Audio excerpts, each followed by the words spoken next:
సదాశివపేటలోని శ్రీ సరస్వతి శిశు మందిర్ పాఠశాలలో బతుకమ్మ వేడుకలను ఘనంగా నిర్వహించడం జరిగింది. కార్యక్రమానికి మున్సిపల్ చైర్పర్సన్ అపర్ణ పాటిల్, శ్రీమతి అన్నపూర్ణ, శ్రీమతి కవిత, శ్రీమతి లక్ష్మి మరియు శ్రీమతి పురం రజని, శ్రీమతి తమ్మలి అరుణ విచ్చేసి కార్యక్రమాన్ని విజయవంతం చేయడం జరిగింది. విద్యార్థులు చక్కటి బతుకమ్మ పాటలతో, కోలాటలతో, నృత్యాలతో అందరినీ ఆకట్టుకున్నారు.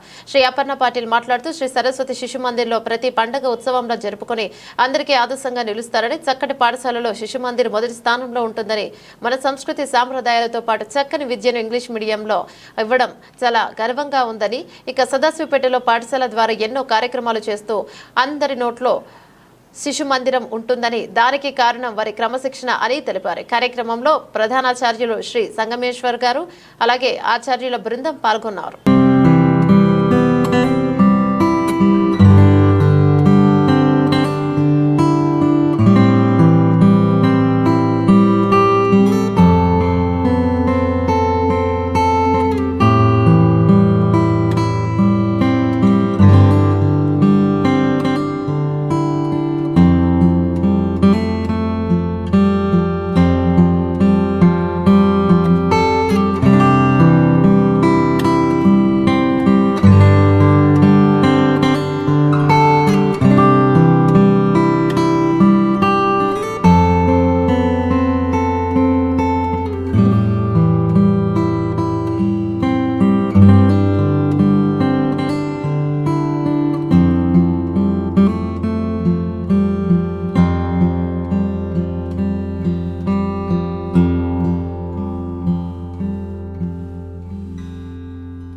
ఈరోజే రేపటి నుండి అమావాస్య కాబట్టి శిశు మందిర్లో బతుకమ్మ సంబరాలను